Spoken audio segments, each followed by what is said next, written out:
தேர்வர்கள் அனைவருக்கும் வணக்கம். Madurai RK IAS academy வழியாக நான் உங்கள் சக்தி. இன்னைக்கான இந்த வீடியோல நம்ம டிஎன்பிஎஸ்சி குரூப் 4க்கான டெஸ்ட் நம்பர் 24 அதற்கான ஒரு தெளிவான விடை குறிப்பு அப்படின்றது பார்த்தலாம்.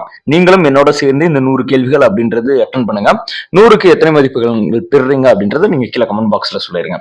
எஸ், இன்னைக்கான டாபிக் நம்ம என்ன எடுத்து வச்சிருக்கோம் அப்படின்னு பாத்தீங்கன்னா, வாசித்தல் மற்றும் புரிந்து கொள்ளும் திறன். அதாவது கொடுக்கப்பட்ட பத்தியிலிருந்து கிட்டத்தட்ட ஒரு 5 கேள்விகள் கேட்டிருப்பாங்க இல்லையா? அது அரசு ஆவணங்களா இருக்கலாம், இல்ல அரசு சார்ந்த கட்டுரைகளா இருக்கலாம், சோ இல்ல ஊமை தொடர்ல இருந்து ஒரு சில விஷயங்கள் இருக்கலாம்.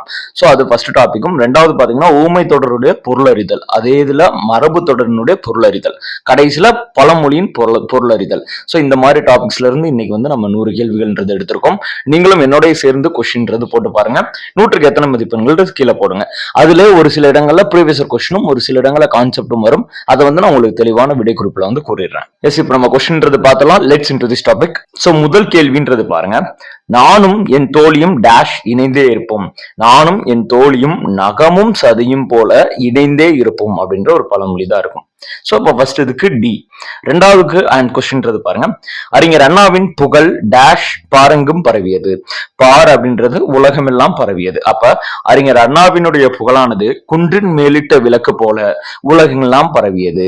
குன்றின் மேலிட்ட விளக்கு போல அப்படின்றதுடைய மரபு தொடருடைய அர்த்தம் என்னதுன்னா, எல்லாத்துக்கும் தெளிவாக தெரியக்கூடிய ஒரு விஷயம் அப்படின்றது அர்த்தம். அடுத்து மூணாவது வினான்றது பாருங்க, கீழ்கண்டவற்றை பொறுத்துக. சோ என்னென்ன கொடுத்திருக்காங்க, அத்தி பூத்தார் போல. அத்தி பூன்றது எப்பயாவது பூக்கக்கூடிய ஒரு விஷயமா இருக்கும், அதாவது அரிதான ஒரு செயலா இருக்கும். அப்ப ஒண்ணுக்கு அரிய செயல் அப்படின்றது எடுத்துக்கலாம். ரெண்டாவது பாருங்க, உடலும் உயிரும் போல. உடலும் உயிரும் போலன்றது ஒற்றுமையா இருக்கும். அப்ப ரெண்டாவதுக்கு ஒண்ணு. ஆற்றில் கரைத்த புலி போல. ஆற்றில் கரைக்கக்கூடிய புலின்றது பயனின்மையை குறிக்கும். சோ அப்ப மூணாவதுக்கு 2ன்னு வச்சுக்கலாம். இடிவிழுந்த மரம் போல. இடிவிழுந்த மரம்ன்றது வேதனை கொடுக்கக்கூடியதா இருக்கும். அப்ப மூணாவது. சோ அப்ப 4, 1, 2, 3 என்பதுதான் மூணாவதுக்கான வினா. அடுத்து 4வது வினா அப்படின்றது பாருங்க, வேய்ப்புரை தோல் என்ற ஊமை தொடரின் பொருளை தேர்க. வேய்ப்புரை தோல் அப்படின்றது எதை குறிப்பிடுது அப்படின்னா, மூங்கில் போன்ற தோல், மூங்கில் போன்ற கடினமான தோல் தான் வேய்ப்புரை தோல் என்ற ஊமை தொடருடைய பொருளை குறிக்கிறது. 5வது வினான்றது பாருங்க, கொக்கக்க கூம்பும் பருவத்து எனும் திருக்குறள் உணர்த்தும் ஊமையின் பொருள் என்ன? கொக்கக்க கூம்பும் பருவத், அதுல மற்றதன் சீர்த்த இடத்து அப்படின்றது வர்றது எதை குறிக்கும் அப்படின்னு பாத்தீங்கன்னா, காலத்தை குறிக்கும். ஓகேவா? காலம் அறிந்து நம்ம செயல்படணும் அப்படின்றது சொல்லும். பட் கொக்கக்க கூம்பும் பருவத்து அப்படின்றது காத்திருத்தலை குறிக்கும். ஓகேவா? நம்ம காத்திருக்கணும், கொக்க போல காத்திருக்கணும், பருவத்துக்கு ஏத்த மாதிரி காத்திருக்கணும் அப்படின்ற ஒரு விடையை குறிக்கக்கூடியதா இருக்கும். சோ இது நீங்க பாப்பீங்க, ப்ரீவியஸ் கொஸ்டின்லும் இது கேட்டிருப்பாங்க, கொக்கக்க கூம்பும் பருவத்து.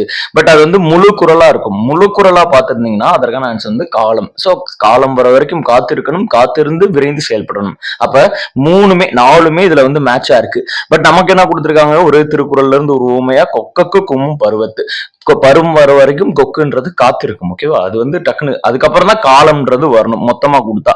அதுக்கப்புறம் தான் விரைந்து செயல்படுதல் வரணும். அப்ப கொக்கக்கு கூம்பும் பருவத்துன்றது காத்திருத்தல். 6வது வினா அப்படின்றது பாருங்க, கண்ணனுக்கு வேலை கிடைக்கவில்லை, உணவுக்கே தாளம் போடுகிறான் எனும் மரபு தொடர் உணர்த்துவது. கண்ணனுக்கு வேலை கிடைக்கல, அதுக்காக உணவுக்கே ரொம்ப தாளம் போடுறான் அப்படின்னா அப்படின்றது துன்பப்படுத்தல் அப்படின்ற ஒரு நிகழ்வை குறிக்கும். 7வது வினான்றது பாருங்க, முருகன் கையிலிருந்து பொருளை இழந்து விட்டான், அவன் ஒரு டேஷ். சரியான மரபு பொருளை தேர்ந்தெடுத்து எழுதுக. சோ முருகன் கையில இருக்கக்கூடிய எல்லா பொருளையும் இழந்து விட்டான் அப்படின்றப்ப அவன் ஒரு பெருஞ்சலவாணி அப்படின்றது அர்த்தம். ஓகேவா? பேராசைக்காரனா எல்லாத்துக்கும் ஆசைப்படுறான்னு அர்த்தம். அவசர குடுக்கை கிடையாது, வாழ்த்தும் கிடையாது. அப்ப பெருஞ்சலவாணி அப்படின்றத அர்த்தம். 8வது வினான்றது பாருங்க, கதிரவனுக்கு உலகில் நடப்பது எதுவும் தெரியாது, ஏனெனில் அவன் ஒரு புத்தக பூச்சி. அவன் ஒரு புத்தக பூச்சி அல்லது கிணற்று தவளை, 2ல எந்த ஊமை வேணாலும் வந்திருக்கலாம். புத்தக பூச்சினா என்னது, புத்தகத்தை மட்டும்தான் சார்ந்திருக்குது, உலகம்ன்றது தெரியாம வளர்றது.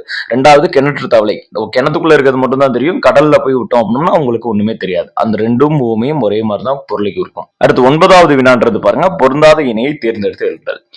ஆழம் பார்த்தல் அப்படின்றது மனநிலை அறிதல் தான்.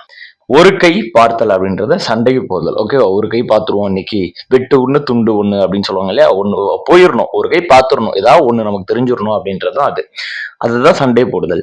நீர் பூத்த நெருப்பு போல, ஒற்றுமை இல்லாமை அப்படின்றது வராது. நீர் பூத்த நெருப்புனா அப்ப நீங்க நெருப்பு எரிஞ்சு இருக்கும், லைட்டா தண்ணியை ஊத்தி விட்டீங்கன்னா எப்படி இருக்கும், அணையிற மாதிரி அணையும், பட் அது எப்படி திரும்பி நெறிஞ்சிரும் இல்லையா? சோ அப்ப நீர் பூத்த நெருப்பு அப்படின்னோம்னா இதனுடைய ஒற்றுமை இல்லாமைன்றது வராது. அடுத்து பூசி மொழுகுதல்னா மறைத்தல் அப்படின்றது அர்த்தம். இதுல பொருந்தாதது எது, சி என்பதுதான் பொருந்தாதது. 10வது வினான்றது பாருங்க. குத்துக்கல்லுக்குள்ள குளிரா வெயிலா பழமொழிக்குரிய விளக்கத்தை தேர்க. குத்துக்கல்லுக்குள்ள குளிரா வெயிலா அப்படின்னோம்னா குத்துக்கல்லுக்கு குளிர் தெரியுமா இல்ல வெயில் தெரியுமா? எதையும் கண்டுக்காது. அதுதான் எதை பற்றியும் கவலை இல்லாமல் இருத்தல் தான் குத்துக்கல்லுக்குள்ள குளிரா வெயிலா அப்படின்றது. அடுத்து ஒரு பத்தியை கொடுத்து அந்த பத்தியில இருக்கக்கூடிய 11ல இருந்து 15 வினாக்களுக்கு விடையெளி அப்படின்ற ஒரு கான்செப்ட் கொடுத்திருக்காங்க. என்ன சொல்லியிருக்காங்க பாருங்க. திருநெல்வேலி பகுதியை வளம் செழிக்க செய்யுமாறு தாமிரபரணி. இதனை தன்பூர்ணை நதி என்று முன்னர் அழைத்தனர். இது பச்சையாறு, மணிமுத்தாறு, சிற்றாறு, காரையாறு, சேர்வலாறு, கடனா நதி என பல ஆறுகளாக பிரிந்து திருநெல்வேலியை நீர்வளம் மிக்க மாவட்டமாக செய்கிறது. திருநெல்வேலி மாவட்ட பொருளாதாரத்தில் முதன்மையான பங்கு வகிப்பது உழவு தொழில். இது தாமிரபரணி ஆற்றின் மூலம் இங்கு உழவு தொழில் நடைபெறுகிறது.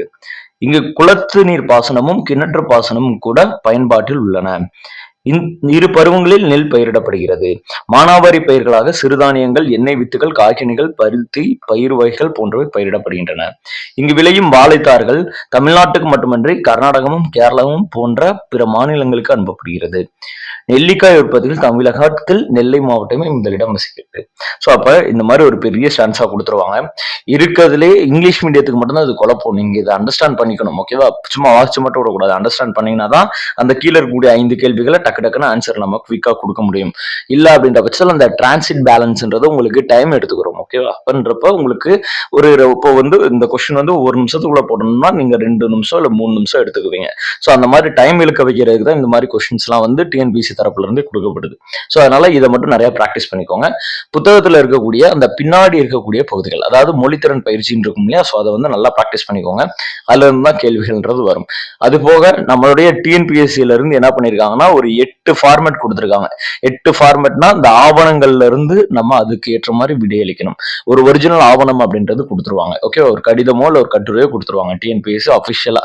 அந்த இது நம்ம என்ன பண்ணணும், அதை வாசிச்சு நம்ம டைம் எடுத்து இதை ஆன்சர் பண்ணணும். இந்த மாதிரி கேள்விகள்லாம் நல்லா பிராக்டிஸ் பண்ணிக்கோங்க புதுசா படிக்கிறவங்க. ஃபர்ஸ்ட் கேள்வின்றது பாருங்க. மேற்காணும் பத்தியை படித்து கீழ்கண்டவற்றில் பொருந்தாத ஒன்றை தேர்ந்தெடுத்தல். பருத்தி, நெல்லிக்காய், சிறுதானியங்கள், எண்ணெய் வித்துகள். சோ இதுல பொருந்தாத ஒண்ணு அப்படின்றது பாத்தீங்கன்னா நெல்லிக்காய் அப்படின்றதுதான் பொருந்தாத ஒண்ணாக இருக்கிறது. ஏன் இதுல பொருந்தாத ஒண்ணா இருக்கு? அது எல்லாமே மானாவாரி பயிர்களா இருக்கு. ஓகேவா? நெல்லிக்காய் மட்டும்தான் இல்ல. 12வது வினான்றது பாருங்க. நெல்லை மாவட்ட பொருளாதாரத்தில் முதன்மை பங்கு வகிக்கும் தொழில் என்னதுன்னா உழவு தொழில் அப்படின்றது நமக்கு தெரியும். 13வது வினா அப்படின்றது பாருங்க. தன்பொருணை என அழைக்கப்பட்ட ஆறு. தன்பொருணைனா தாமிரபரணி. உங்களுக்கான கொஸ்டின் என்னதுன்னா ஆண் பொருணை என அழைக்கப்படுவது எது? சோ அப்ப தன்பொருணைனா தாமிரபரணி, ஆண் பொருணை என்பது அமராவதி. 14வது வினான்றது பாருங்க. மேற்காணும் பத்தியை படித்து கீழ்காணும் விடைகளில் பொருந்தாத ஒன்றை கொடுக்க அப்படின்றது கொடுத்திருக்காங்க. சோ அப்ப என்ன கொடுத்திருக்கணும்? காரையாறு, பச்சையாறு, சேர்வலாறு, தன்பொருணை. சோ அப்ப காரையாறு, பச்சையாறு, சேர்வலாறுலாம் இதனுடைய பிரான்சஸ். தன்பொருணை அப்படின்றது மெயின், அதாவது அதுதான் தாமிரபரணி. 15வது வினான்றது பாருங்க. நெல்லிக்காய் உற்பத்தியில் முதலிடம் வகிக்கும் தமிழக மாவட்டம் என்னன்னு பாத்தீங்கன்னா நெல்லை தான். நெல்லிக்காய்னாலே நெல்லை அப்படின்றது நான் வச்சுக்கோங்க. 16வது வினான்றது பாருங்க. பழம் நழுவி பாலில் விழுந்தது போல. பழம் நழுவி பாலில் விழுந்தது அப்படின்னோம்னா இரட்டிப்பு மகிழ்ச்சியை கொடுக்கக்கூடிய ஒரு ஊமையா இருக்கும். 17வது வினான்றது பாருங்க. ஆசிரியர் நடத்திய பாடம் என் மனதில் பசுமரத்தாணி போல பதிந்தது. பசுமரத்தாணினா அந்த அளவுக்கு ஸ்ட்ராங் பேஸ்டா உள்ள இருக்கும் கான்செப்ட், அததான் அப்படி சொல்றாங்க. 18வது வினான்றது பாருங்க. பாரியின் பரம்புமலையின் புகழ் உலகெங்கும் பரவியது. சரியான உமை பொருளை தருக. சோ அப்ப இதுக்கு முன்னாடி பார்த்தோம்ல, அறிஞரோட அண்ணாவுடைய பேச்சுன்றது உலகம் எல்லாம் பாரெங்கும் பரவியது அப்படின்னு பார்த்தோம். அப்படின்னா குன்றின் மேலிட்ட விளக்கு போல அனைவருக்கும் தெளிவாக தெரியக்கூடிய விதத்துல பரவுச்சு. பாரியோட பரம்புமலையின் புகழ் எல்லாருக்கும் தெரிஞ்சு அப்படின்றது குறிப்பிட்டாங்க. 19வது வினான்றது பாருங்க. ஊமைக்கேற்ற சரியான பொருளை தேர்ந்தெடுத்திருக்காரு. பசுமுன் கழுத்தினில் பெய் இறுதியற்று அப்படின்றது கொடுத்திருக்காங்க. சோ இது ஒரு இலக்கிய வார்த்தை அப்படின்றது சொல்லலாம். சோ பெய் இறுதியற்று பசுமன் கலந்துள்ள நீர்னா நிலையாமையை குறிக்கும். ஓகேவா? நிலையாமையை குறிக்கும். அது நான் வச்சுக்கோங்க. 20வது வினான்றது பாருங்க. ஓமைக்கேற்ற சரியான பொருளை தேர்க. எரிமன்னர் வைத்தாறு போல அப்படின்ற கொடுத்துருக்காங்க. எரிமன்னர் வைத்தாறு போல அப்படின்னா அழிவு அப்படின்றது சொல்லலாம். ஓகேவா? அழிவு அப்படின்ற ஒரு பொருளை குறிக்கும். அடுத்து பாருங்க. ஆல்ரெடி நம்ம பார்த்த மாதிரி 21ல இருந்து 25 வினாக்களுக்கு இங்க கீழ்காணும் பத்தியை படிச்சு அதற்கான விடையளிக்கணும். சோ ஸ்டேட்மெண்ட்ல என்னன்றது வாசிங்க. வழக்கு ஒன்றில் சாட்சியளிக்க நீதிமன்றத்திற்கு தமது மாணவுடன் வந்திருந்தார் தமிழறிஞர் ஒருவர். அக்கால ஆங்கிலேய நீதிபதிகளுக்கு மொழிபெயர்த்து செல்ல அதிகாரிகள் இருப்பார்கள். தமிழறிஞர் சாட்சியத்தை ஆங்கிலத்திலே சொல்ல ஆரம்பிக்க குறுகிய மனம் கொண்ட நீதிபதி அவரை ஏற்றுக்கொள்ள மனம் ஒப்பாமல் தமிழில் கூறி சொல்லி உத்தரவிட்டார். அவர் உடனே அஞ்ஞாயின்று எள்ளி எல நாணழி போதின்வாய் ஆலிவரம் பனைத்தே காலேற்று காலோட்ட புக்குழி என்று துவங்கினார். மொழிபெயர்ப்பாளர் திணறி போனார். கோபமுற்ற நீதிபதி ஆங்கிலத்தில் பேசக்கூறி உத்தரவிட்ட அவர் மறுத்து தமிழிலே கூறினார். அவரது மாணவர் மற்றவர்களுக்கு புரியும்படி விளக்கினர். சூரியன் தோன்றுவதற்கு 4 நாளிகை முன்னர் கடற்கரையோரம் காற்று வாங்க சிறுநடைக்கு புறப்பட்ட போது என்பது அவர் கூறியதற்கு பொருள். இத்தகைய மொழித்திறன் கைவர பெற்றவர்தான் ஆறுமுக நாவலர். வசன நடை கைவந்த வள்ளலார் என புகழப்படும் ஆறுமுக நாவலர் யாழ்ப்பாணம் நல்லூரில் பிறந்தவர். தமிழ், வடமொழி, ஆங்கிலம் எனும் மும்மொழி புலமை பெற்றவர். தமிழ் நூல் பதிப்பு, உரைநடை ஆதிக்கம், பாடசாலை நிறுவுதல், அச்சுக்கூடம் நிறுவுதல், கண்டன நூல்கள் படைத்தல், சைவ சமய சொற்பொழிவு என பன்முக திறமை கொண்டவர். திருக்குறள், பரிமேலழகர் உரை, சூடாமணி நிகண்டு, நன்னூல், சங்கர நமச்சிவாயர் விருந்தியுரை என்று பல நூல்களை பதிப்பித்தார். இலக்கண நூல்கள், பூமி சாஸ்திரம் முதலான பாடல் நூல்கள் அவரால் ஆக்கப்பட்டன.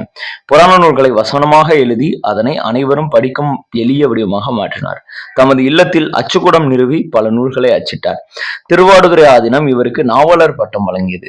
பெருசுவில் பாதிரியார் விவலத்தை தமிழில் மொழிபெயர்க்கும் இவர் உதவினார். சோ 21 இருந்து 25 கேள்விகள் இதை பேஸ் பண்ணி தான் இருக்க போகுது அப்படின்றது முன்னாடியே சொல்லிட்டாங்க. சோ அப்ப நம்மளும் வாசிச்சாச்சு. சோ அப்ப அதுல என்னென்ன குறிப்பிட்டிருக்காங்க அப்படின்றது பாருங்க. 21வது வினான்றது பாருங்க. கடல் என்னும் பொருள் தரக்கூடிய சொல்லை தேர்க. கடல் அப்படின்றது ஆழியை குறிக்கும். ஓகேவா? கடல் என்பது ஆழியை குறிக்கக்கூடிய ஒரு அர்த்தமா இருக்கும். 22வது வினான்றது பாருங்க. திருவாடுதுறை ஆதீனம் ஆறுமுக நாவலருக்கு வழங்கிய பட்டம் என்னது? நாவலர் பட்டம். அதற்கு முன்னாடி அவருடைய பேர் ஆறுமுக பிள்ளை அப்படின்னு இருக்கும். திருவாடுதுறை ஆதீனம் தான் என்ன பண்ணிருப்பாங்க? அவருக்கு நாவலர் பட்டம் கொடுத்து ஆறுமுக நாவலர் அப்படின்னு அழைக்கப்பட்டிருப்பார். 23வது வினான்றது பாருங்க. விவிலியத்தை தமிழில் மொழிபெயர்க்க உதவியவர் யாருன்னு பாத்தீங்கன்னா பெருசுவில் பாதிரியார் பார்த்திருந்தோம். அடுத்து 24. நீதிமன்றத்திற்கு தமது மாணவருடன் வந்த தமிழ் அறிஞர் யார் அப்படின்னு பாத்தீங்கன்னா ஆறுமுக நாவலர் அப்படின்றவர் தான். 25வது வினா. ஆறுமுக நாவலர் பிறந்த ஊர் எது? இலங்கையில இருக்கக்கூடிய யாழ்ப்பாணத்துல இருக்கக்கூடிய நல்லூர். சார் இந்த மாதிரி 3மே இருக்கு அப்படின்னோம்னா அவங்க ஊர் தான் கேட்டிருக்காங்க. சோ அப்ப ஊர் நல்லூர் தான். ஸ்டேட் தான் யாழ்ப்பாணம், நாடு தான் இலங்கை. அப்ப நல்லூர் தான் ஆன்சர். சோ 26வது வினா அப்படின்றது பாருங்க. கீழ்கண்டவற்றை பொறுத்துக. உடுக்கை இழந்தவன் கை போல அப்படின்றாங்க. உடுக்கை இழந்தவன் கை போலன்றது நட்பை குறிக்கும். அடியற்ற மரம் போல வீழ்தலை குறிக்கும். அடியற்ற மரம்ன்றது வீழ்ந்துரும், சரிஞ்சிரும், அதை தான் சொல்றாங்க. இஞ்சி தின்ற குரங்கு போல துன்பத்தை குறிக்கும். இஞ்சி தின்ன குரங்கு எப்படி இருக்கும்? எந்த ரியாக்ஷன் கொடுக்குன்னு தெரியாம துன்பத்துல இருக்கும். இலைமறை காய் போல. இலைமறை காய் போலனா மறை பொருளை குறிக்கும். சோ அப்ப 2, 4, 1, 3 என்பதுதான் ஏ என்பதுதான் ஆன்சர். 27வது வினா அப்படின்றது பாருங்க.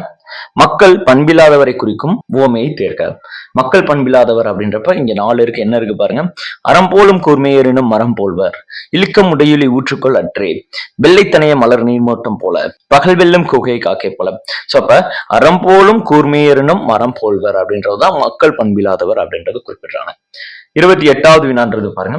சுடர் விளக்காயினும் தூண்டுகோல் வேண்டும்.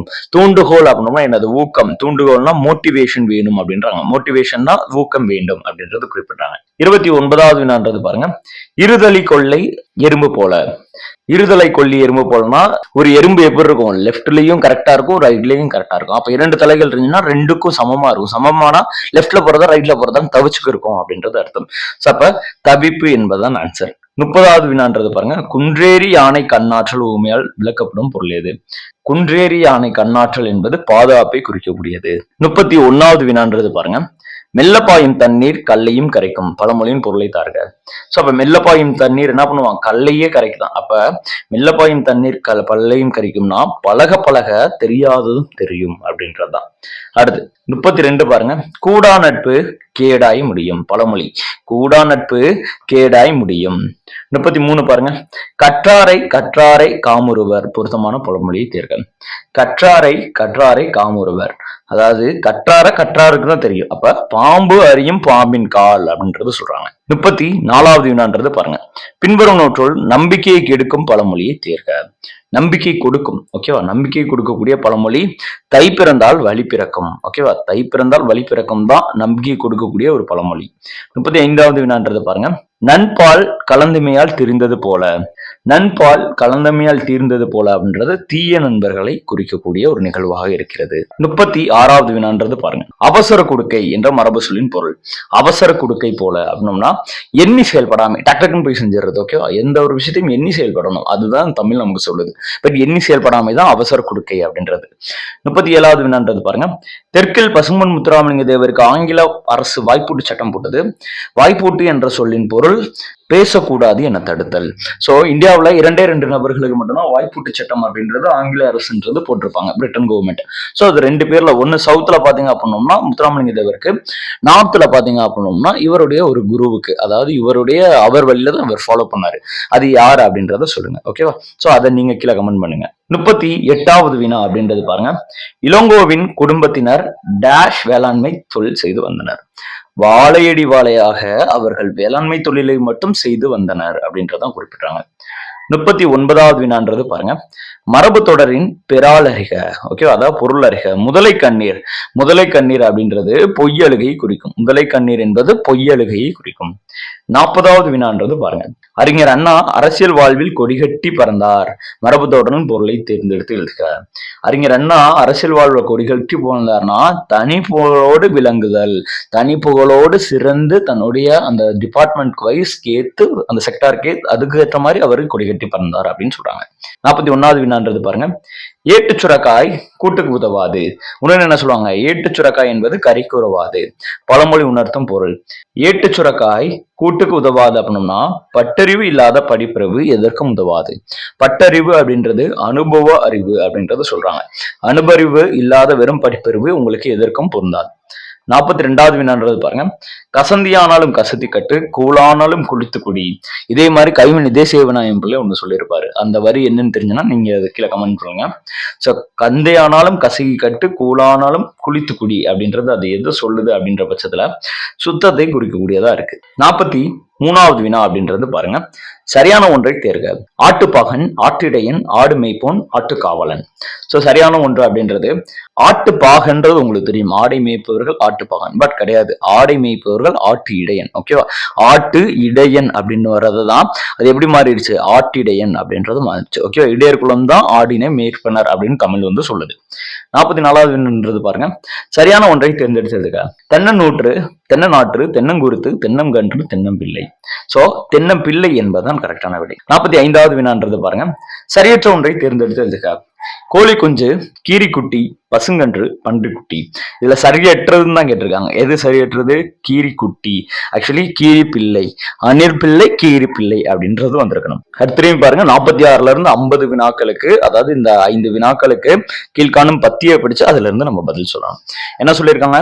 5.5 வயதில் திருமணம் செய்து கொடுக்கப்பட்ட பெண் ஒருவர் தன் குடும்பத்தாரிடமே கல்வி கற்றார். கதை கூறுவதில் ஆர்வம் கொண்டிருந்த அவர் தன் கற்பனை ஆற்றலால் தோழியர்களுக்கும் புதிய கவிதைகளை உருவாக்கி கூறினார். அதை கண்ட அவரது கணவர் அப்பெண்ணின் படைப்பாற்றலை ஊக்குவிக்க பல நாடகங்களுக்கு அழைத்து சென்றார். அப்பெண்ணுக்கு நாடகம் எழுத வேண்டும் என்ற ஆர்வம் ஏற்பட்டது. ஆனால் ஓரளவு மட்டும் எழுத தெரிந்த தன்னால் நாடகம் எப்படி எழுத முடியும் என்று அவர் வருந்திய போது அவரது தோழி நாடகத்தை அவர் சொல்ல சொல்ல தான் எழுவதாக கூறி ஊக்கப்படுத்தினார்.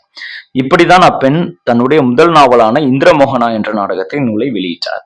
அவர்தான் நாவல் ராணி, கதாமோகினி, ஏக அரசி என்றெல்லாம் தம் சமகால எழுத்தாளர்கள் அழைக்கப்பட்ட வைமுகோ. வைத்தமானதி முடும்பை கோதை நாயகி அம்மாள் ஆவார். இவர் ஜெகன்மோகினி என்ற இதழை 35 ஆண்டுகள் தொடர்ந்து நடத்தினார். பெண் எழுத்தாளர்களையும் வாசகர் வட்டத்தையும் உருவாக்கினார். காந்தியத்தின் மீது பற்றும் உறுதியும் கொண்டிருந்த இவர் தம் எழுத்துக்களால் மட்டுமன்றி மேடை பேச்சின் மூலமும் காந்திய கொள்கைகளை பரப்புரை செய்ததோடு விடுதலை போராட்டத்தில் பங்கேற்று சிறைக்கும் சென்றார். தமிழக பெண் வரலாற்றில் தனித்து அடையாளம் காட்டப்பட வேண்டிய சிறப்புக்குரியவரான வைமுகோ அவர்கள் 115 நாள்கள் எழுதியுள்ளார் என்பது குறிப்பிடத்தக்கது. குடும்பமே உலகம் என்று பெண்கள் வாழ்ந்த காலகட்டத்தில் வீட்டிற்கு வெளியே உலகம் உண்டு என்பதை பெண்களுக்கு தன் வாழ்வின் மூலம் இனம் காட்டிய பெருமைக்குரியவர் வைமுகோ அம்மையார் ஆவார். சோ இதுல இருந்து 5 கேள்விகள் அப்படின்றது கேட்க போறாங்க. 46ல இருந்து 50 அந்த 5 கேள்விகள்ன்றது அதுதான். 46வது வினான்றது பாருங்க. வைமு கோதைநாயகி என்ற பெயரில் வை என்பதன் விரிவாக்கம் என்னது? சோ வைமு கோதைநாயகி எங்க பார்த்தோம்? அப்ப இந்த இருக்கு பாருங்க, வைத்தமா நதி, முடும்பை, கோதைநாயகி. முடும்பை என்றால் அவர்களுடைய ஊர், வைத்தமா நதி என்றால் அவருடைய குலசாமியுடைய நேம் வந்து சொல்லப்படுது. ஓகே, வைத்தமா நதி தெய்வம், அதாவது ஒரு பெருமாளுடைய ஒரு உருவம் அப்படின்றது சொல்லப்படுது. முடும்பை ஊர், கோதைநாயகி அம்மாள் தான் அவங்களுடைய பேர். ஸோ அப்ப வைத்தமா நதி அப்படின்றதான் அவங்களுடைய பேர். ஸோ பி கிடையாது, ஏ தான் வைத்தியமா நதி. 47வது வினான்றது பாருங்க, வைமுகோ எழுதிய 115 நூல்கள் என்பவை. அவர்கள் எழுதிய 115 நூல்களும் நாவல்கள். 48 வைமு கோதைநாயகி அம்மாள் அவர்கள் 35 ஆண்டுகள் தொடர்ந்து எழுதப்பட்ட இதழ் என்னதுன்னு பாத்தீங்கன்னா ஜெகன் மோகினி. 49 வைமு கோதநாயகி அம்மாளின் படைப்பாற்றலை ஊக்குவித்தவர் யார்? அவருடைய கணவர் தான் ஊக்குவித்திருப்பார். அடுத்து 50 வைமு கோதநாயகி அம்மாள் திருமணம் செய்த போது அவரின் வயது என்ன? 5½ வயது அவர்களுக்கு திருமணம் நடந்த போது அவர்களுக்கு 5½ வயது அப்படின்றது. 51வது வினான்றது பாருங்க, மரபு தொடர் பற்றிய கூற்றுகளில் எது அல்லது எவை சரியானது என கண்டறி. இணைமொழிகள் போன்று கருத்தாளமும் நடையழகும் கொண்டது. இவை தொன்று தொட்டு வழக்கில் பயன்படுத்தப்பட்டு வருகிறது.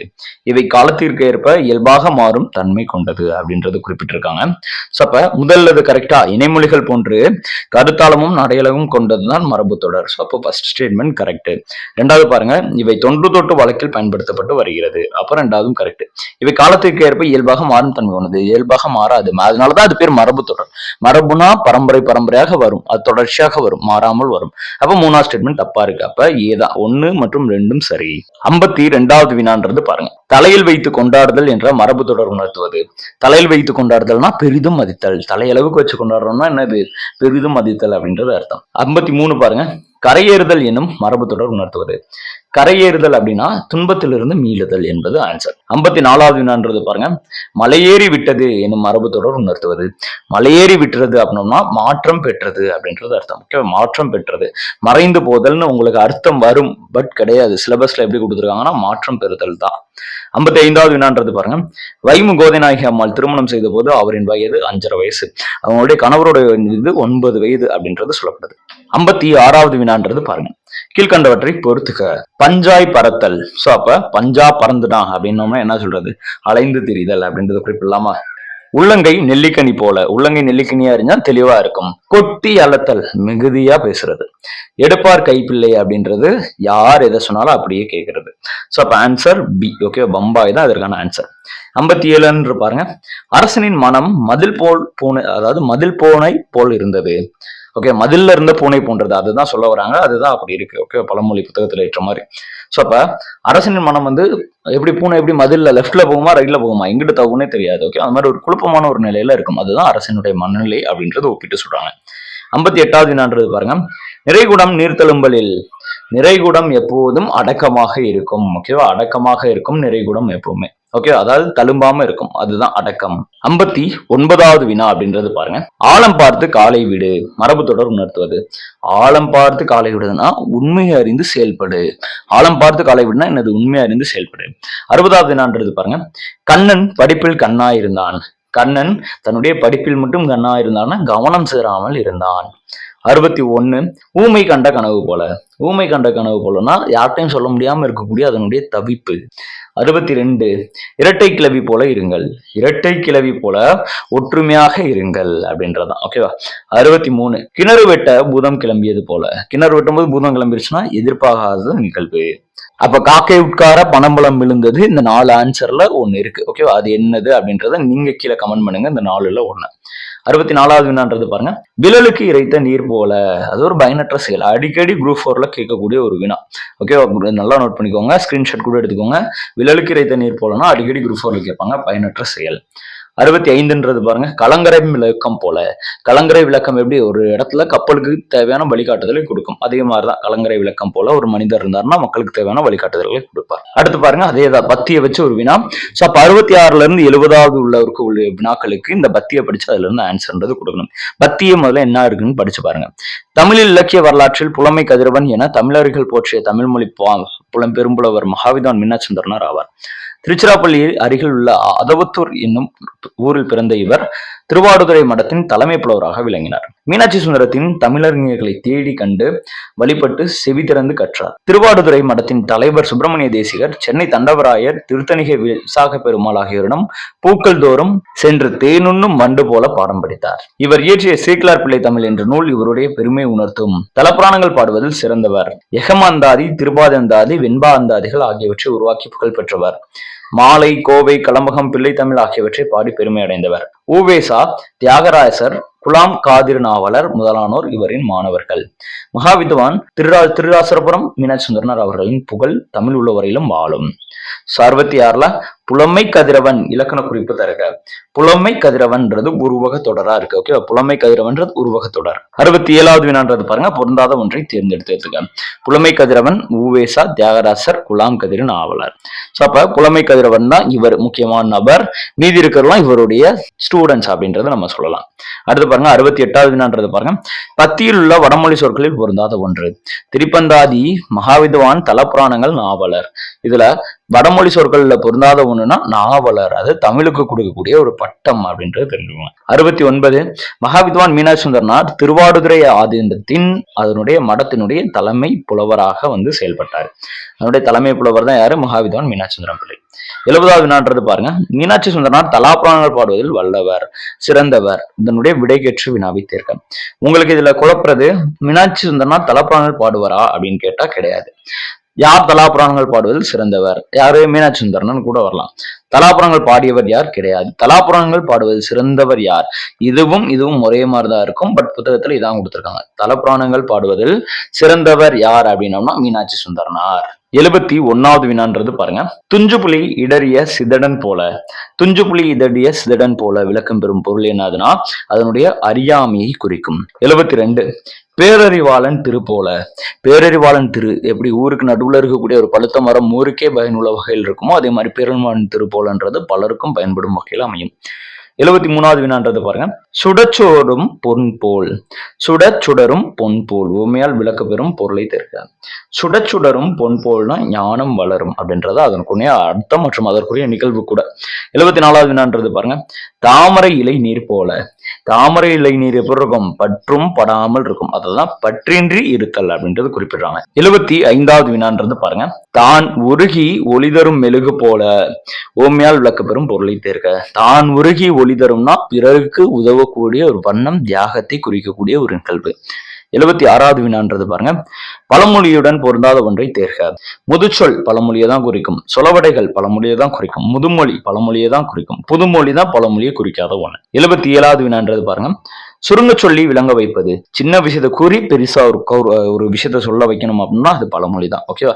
எக்ஸாம்பிள் ஒரு ஓமை சொல்றோம்னு வச்சுக்கோங்க, புலமை கதிரவன் போல. அது ஒரு உருவகமா எடுத்துக்கிறோம். அப்ப அதை பத்தி நம்ம நிறைய விஷயங்கள் டிஃபைன் பண்ணுவோம் இல்லையா? அது ஒரு பழமொழியா இருந்தாலும் அது நிறைய விஷயங்கள் டிஃபைன் பண்ணணும். அப்பதான் சுருங்க சொல்லி பெருசா விளங்க வைக்கிறது அப்படின்றது அர்த்தம்.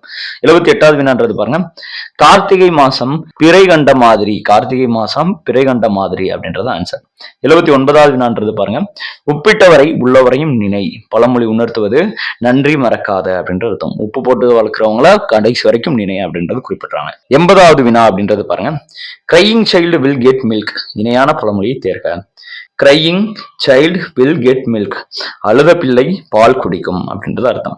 81வது வினான்றது பாருங்க, கல்லில் நார் உரித்தல். கல்லுல நார் உரிக்கக்கூடிய ஒரு நிகழ்வு நடக்குமா? அப்ப நடக்கவே நடக்காது. அப்போ அது ஒரு இயலாத செயல். ஓகேவா?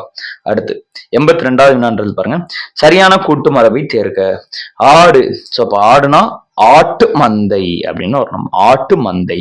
அடுத்து பாருங்க 83வது வினா, குந்தி தின்றால் குன்றும் கரையும். குந்தி தின்றால் குன்றும் கரையும். உழைக்காதவனுடைய செல்வம் விறுவிறுவென கலையும். அதுதான் சொல்றாங்க. 84வது வினான்றது பாருங்க, பிழையற்ற தொடரை தேர்க. இல்லத்தின் அருகே கூரை அமைத்தனர். கூரை அமைப்பாங்களா? கூரையை வேய முடியும். பானையினா முனைய முடியும். கூடைனா முடைய முடியும். அவ்வளவுதான். அப்ப கூரை வேய்ந்தனர். 85வது வினான்றது பாருங்க, ஆற்றுனா வேண்டுவது இல். இப்பழமொழி யாருடைய சிறப்பை உணர்த்துகிறது? ஆற்றுனா வேண்டுவது இல் யாருடைய சிறப்பை கூறுது? கல்வியினுடைய சிறப்பை கூறுகிறது. 86வது வினான்றது பாருங்க, பழமொழி என்னும் பெயரிலே அமைந்த தமிழின் உரைநூல். பழமொழி என்னும் பெயரிலே அமைந்த ஒரே நூல் பழமொழி 400. 400 நூல்களை கொண்டது. ஒவ்வொரு நூலினுடைய கடைசி அடின்றது, கடைசி வரின்றது ஒரு பழமொழியை குறிக்கக்கூடியதா இருக்கும். 87வது வினா அப்படின்றது பாருங்க, பழமொழியை நிறைவு செய்க. மரத்தை இலை காக்கும், மரத்தை இலை காக்கும், மானத்தை பணம் காக்கும். 88வது வினான்றது பாருங்க. உடுக்கை இழந்தவன் கை போல. உடுக்கை இழந்தவன் கை போல ஆல்ரெடி பொறுத்துக்களை பார்த்தோம். எதை குறிக்கும்? நட்பை குறிக்கும். 89வது வினான்றது பாருங்க. நவில்தோறும் நூல் நயம் போல். நவில்தோறும் நூல் நயம் போல் பண்புடையாரின் நட்பு. ஓகே, பண்புடையாரின் நட்பு மற்றும் அவருடைய தொடர்பு தான் என்னது? நவில்தோறும் நூல் நயம் போல். 90. கனி இருப்ப காய் கவர்ந்தற்று. நல்ல விஷயங்கள் இருக்கப்ப ஒரு தீய விஷயத்த கூறுறது. அப்ப இனிய சொற்கள் இருக்கப்ப இன்னா சொல்லி கூறுவதுதான் கனி இருப்ப காய் கவர்ந்தற்று. 91வது வினான்றது பாருங்க. சித்திரை பதுமை போல. சித்திரை பதுமை போலன்றப்ப ஒரு இயற்கையான அழகை குறிக்கும். ஓகேவா? ஒரு பதுமைனா பெண், சித்திரை அப்படின்றப்ப சித்திரை அடிக்கடி அப்பப்ப வெளியே வரும் பெண், அப்ப இயற்கை அழகை குறிக்கும். 92வது வினா அப்படின்றது பாருங்க. உடலும் உயிரும் போல. இதுவும் நம்ம ஆல்ரெடி பார்த்தோம். உடலும் உயிரும் போல அப்படின்றப்ப மனம் ஒன்றிய துணை அப்படின்றது துணையா இருப்பாங்க, ஒற்றி இருப்பாங்க. ஓகேவா? ஃபர்ஸ்ட் கொஸ்டின் இதான பார்த்தோம். 93வது வினான்றது பாருங்க. இதுவும் பொறுத்துக்களை பார்த்தோம். அத்தி பூத்தார் போல. உண்மையால் விளக்கு பெறும் பொருள் என்னது? அத்தி பூத்தார் போலனா ஒரு அரிதான செயல், அப்பப்ப நடக்கக்கூடிய ஒரு விஷயம், அப்ப அது ஒரு அரிதான செயல். 94வது வினான்றது பாருங்க. அவசர குடுக்கை என்பது. அவசர குடுக்கை என்பது எண்ணி செயல்படாம விரைவா செயல்படுறது, விரைவா யோசிக்காம செயல்படுறது, அப்ப எண்ணி செயல்படாம. 95வது வினான்றது பாருங்க. அடுத்தது காட்டும் பளிங்கு போல. அடுத்தது காட்டும் பளிங்கு போல அப்படின்றது நம்முடைய முகம் தான் அடுத்ததை காட்டும் பளிங்கு போல வந்து செயல்படும். அடுத்து பாருங்க. 96ல இருந்து 100வது வினா வரைக்கும் இருக்கக்கூடிய கீழ் உள்ள கேள்விகளுக்கு இந்த பத்தியை படித்து அதற்கேற்ற விடையை கொடுக்கணும். ஃபர்ஸ்ட் அந்த பத்தியை வாசிச்சிருங்க. தமிழ் மொழியில் மறந்ததும் மறைந்ததுமான சிறந்த செய்திகள் அளவு கடந்து உள்ளன. அவற்றை வெளிக்கொணர்ந்து வீரிய உணர்வுடன் வெளியிட்டவர் அறிஞர் மயிலை சீனி வேங்கடசாமி ஆவார். அவர் எழுதிய கட்டுரைகள் அனைத்தும் புதிய புதிய சொற்களை புலப்படுத்திய விந்தை படைப்புகள். ராமேஸ்வர தீவு, உறையூர் அழிந்த வரலாறு, மறைந்து போன மருங்காப்பட்டினம் போன்ற தனித்தன்மை கொண்ட அவர் தம் கட்டுரைகள் மயிலை சீனி வேங்கடசாமி வரலாற்று புதிய வெளிச்சம் பாயின. கொங்கு நாட்டு வரலாறு, துளுவ நாட்டு வரலாறு, சேரன் செங்குட்டுவன், மகேந்திரவர்மன், நரசிம்மவர்மன், 3ஆம் நந்திவர்மன் முதலிய நூல்கள் அவர் நமக்கு வழங்கியுள்ள வரலாற்று செல்வங்கள். அவருடைய களப்பிரர் கால தமிழகம் என்னும் ஆய்வு நூல் இருண்ட காலம் என்று ஆய்வாளர்களால் வர்ணிக்கப்பட்ட களப்பிரர் காலத்து ஒளியூட்டி வரலாற்று தடத்தை செப்பினிட்டது. நகராட்சி பள்ளி ஆசிரியராக நெடுங்காலம் பணியாற்றிய அவர் தன் உணர்வால் உறுதியான உழைப்பால் தமிழ் பற்றால் பல்கலைக்கழக பேராசிரியர்களும் மதித்து போற்றும் பணிகளை செய்தார். ஆங்கிலம், மலையாளம், கன்னடம் ஆகிய மொழிகளை கற்றுத் தேர்ந்தவர். சிறந்த வரலாற்று ஆசிரியர், நடுநிலை பெறலாத ஆய்வாளர், மொழியியல் அறிஞர், இலக்கிய திறனாய்வாளர் என்றெல்லாம் போற்றப்பட்ட பன்முக சிறப்பு கொண்டவர். அவருக்கு மதுரை பல்கலைக்கழகம் 1980ஆம் ஆண்டு தமிழ் பேரவை செம்மல் என்னும் பட்டமளித்து பாராட்டியது. கிறிஸ்தவமும் தமிழும், சமணமும் தமிழும், பௌத்தமும் தமிழும், மறைந்து போன தமிழ் நூல்கள் போன்ற பல நூல்களால் தமிழாய்வு வரலாற்றில் மயிலை சீனி வேங்கடசாமி அழியா சிறப்பிடம் பெற்றுள்ளார். இவ்வளவு பெரிய சென்டென்ஸை வாசிச்சு கீழே கொடுக்கக்கூடிய 5 வினாக்களையும் நம்ம பதில் எழுதணும். இந்த 5 வினாக்களுக்கும் பதில் எழுதணும்னா இதை படிக்கும் போதே நம்ம மனப்பாடம் வச்சுக்கணும். அப்பனா ஈஸியா டக்குன்னு ஸ்ட்ரைக் பண்ணிடலாம். சோ 96வது வினான்றது பாருங்க. தமிழகத்தில் களப்பிரர் காலம் ஒரு. தமிழகத்தில் களப்பிரர் காலம் ஒரு இருண்ட காலம் என குறிப்பிடப்பட்டிருந்தது. 97வது வினான்றது பாருங்க. தமிழ் பேரவை செம்மல் என்னும் பட்டம் யாருக்கு அளிக்கப்பட்டது? தமிழ் பேரவை செம்மல் என மயிலை சீனி வேங்கடசாமி அவர்களுக்கு நம்மளுடைய பல்கலைக்கழகம் அப்படின்றது கொடுத்திருந்தது. 98வது வினான்றது பாருங்க. மயிலை சீனி வேங்கடசாமி அவர்களுடன் பொருந்தாத ஒன்றை தேர்க. அவர் ஒரு ஆய்வாளரா, இலக்கண திருநாய்வரா, வரலாற்று ஆசிரியரா, மருத்துவர்? அவர் ஒரு மருத்துவர் அல்ல, மற்ற எல்லாமே தேர்ந்தெடுக்கக்கூடிய ஒரு விஷயத்துல இருந்தார், பணிபுரிஞ்சார், ஆய்வாளரா இருந்தார், தமிழ் மொழியை ஆய்ந்து ஆராய்ஞ்சார், இலக்கிய திறனாய்வாளரா இருந்தார், வரலாற்று ஆசிரியரா பள்ளியில வேலை பார்த்தார். 99வது வினான்றது பாருங்க. செங்குட்டுவன் எந்த மரபை சேர்ந்தவன்? செங்குட்டுவன் சேர மரபை சேர்ந்தவன். சேரன் செங்குட்டுவன் அப்படின்னு தான் சொல்லுவாங்க. சேரன் செங்குட்டுவனின் தம்பி தான் யாரு? இளங்கோவடிகள். அவர் தான் சிலப்பதிகாரத்தை இயற்றியவர். 100வது வினான்றது பாருங்க. களப்பிரர் கால தமிழகம் என்பது சீனி வேங்கடசாமி அவர்களின் ஒரு ஆய்வு நூல். ஓகே, வரந்துடக்கூடாது. அது அவருடைய ஆய்வு நூல். இது மட்டும் தான் நம்ம குழப்பம். அப்ப டக்குன்னு என்ன பண்ணிடுறோம்? மேல இருக்கக்கூடிய பேசேஜ்ல என்ன குறிப்பிட்டிருக்காங்க அப்படின்றத நம்ம பார்க்கணும். அப்படி பார்த்து நம்மளால டக்குன்னு ஆன்சர் அப்படின்றது நம்மளால பண்ண முடியணும். அப்பதான் இந்த 5 கேள்விகளை வர நம்மளால டக்குன்னு ஸ்ட்ரைக் பண்ண முடியும். எஸ், இப்ப நம்ம மொத்தம் எத்தனை கேள்விகள் பார்த்திருக்கோம் அப்படின்னா 100 கேள்விகள் அப்படின்றது பார்த்திருக்கோம். தொடர்ச்சியா இதே மாதிரி பொது தமிழுக்கு நம்மளுடைய மாதிரி தேர்வுகள் வந்து இந்த நம்ம சேனல் வழியா வந்துகிட்டே இருக்கும். ஸோ நீங்களும் எப்பவுமே நம்மளுடைய தமிழ் தேர்வு வந்து போட்டு பாருங்க. ஸோ எல்லாமே இலவசமாக தான் கொடுக்குறோம். ஸோ உங்களுக்கு பிடிச்சிருந்த பதில ஒரு லைக் பண்ணிருங்க. உங்களுக்கு வேறு ஏதாவது சந்தேகங்கள் இருக்கின்ற பட்சத்தில் கீழே கமெண்ட் பண்ணிருங்க. மேலும் இது போன்ற நல்ல தகவல்கள் நம்ம சேனல் இணைந்திருங்கள். தேங்க்ஸ் ஃபார் வாட்சிங்.